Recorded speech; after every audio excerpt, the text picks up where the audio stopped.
वामसेफ ने हमेशा से बताया है कि देश के मूल निवासी बहुजनों के सभी समस्याओं का जड़ ब्राह्मणवाद है। अब इसकी गूंज अंतर्राष्ट्रीय स्तर में भी गूंज पड़ी है। इन दिनों हर ब्राह्मणों में एक नाम खटक रहा है। यह नाम है पीटर नवारो। पीटर नवारो कोई आम शख्स नहीं है।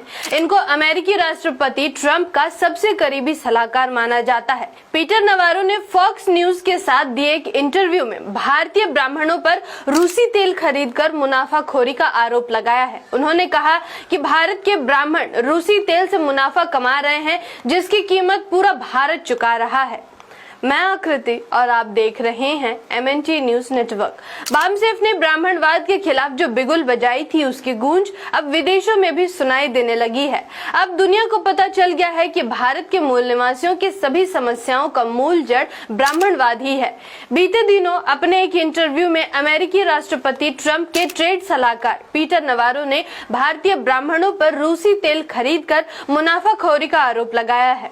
पीटर नवारो ने भारत पर लगे 50% टैरिफ को एक बार फिर सही ठहराते हुए कहा कि भारत रूस से तेल खरीदकर उसे यूक्रेन पर हमला करने के लिए पैसे दे रहा है, इसलिए सबसे ज्यादा टैरिफ झेल रहा है। इससे रूस और अमेरिका को नुकसान नहीं हो रहा है, बल्कि आम भारतीयों को हो रहा है।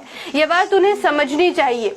उन्होंने ये तक कहा कि भारत के ब्राह्मण रूसी तेल से मुनाफा कमा रहे हैं, जिसकी कीमत पूरा भारत चुका रहा है। इससे पहले भी नवारो ने ब्लूमबर्ग टीवी के इंटरव्यू में रूस यूक्रेन जंग को मोदी का जंग बताते हुए कहा था कि भारत रूस से सस्ता तेल खरीदकर उसे रिफाइन करता है और ऊंची कीमत पर बेचता है। इससे रूस को जंग के लिए पैसा मिलता है और वो यूक्रेन पर हमला करता है। भीम आर्मी के संस्थापक और आजाद समाज पार्टी के सांसद चंद्रशेखर आजाद ने इस पर प्रतिक्रिया देते हुए कहा कि इस तथ्य और सच्चाई को झुठलाया नहीं जा सकता है कि आजादी के 7 दशक बाद भी देश की सत्ता, संसाधन और संपत्ति कुछ मुट्ठी भर जातियों के कब्जे में है। यही बात वामसेफ जैसी संगठनें पिछले 5 दशकों से बता रही है।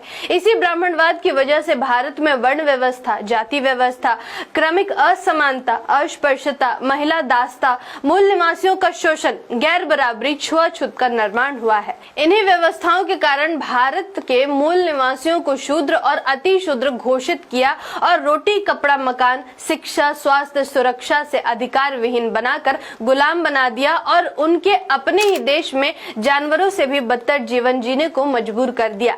अब यह बात पूरी दुनिया जान चुकी है, इसलिए वैश्विक स्तर पर ब्राह्मणवाद पर न केवल बहस हो रही है, बल्कि अब तो अमेरिका ने खुलकर ब्राह्मणों के विरोध में अभियान भी शुरू कर दिया है। भारत के मूल निवासी बहुजन समाज को भी ये बात जल्द ही समझ लेनी चाहिए कि ब्राह्मणवाद ने हजारों साल पहले न सिर्फ वर्ण व्यवस्था के आधार पर इस समाज में जातिवाद और छुआछूत स्थापित किया, बल्कि आज भी मूल निवासी बहुजन समाज को ठगने का काम कर रहा है। वे आज देश में पिछड़ों और अति पिछड़ों के हक को मारकर देश की संस्थाओं में उच्च पदों पर बैठे हुए हैं। धन्यवाद। जय संविधान, जय भारत। MNT न्यूज नेटवर्क को सब्सक्राइब करें, लाइक और फॉलो करना ना भूले। साथ ही बेल आइकॉन दबाकर जन जागृति की मुहिम में जुड़े रहें।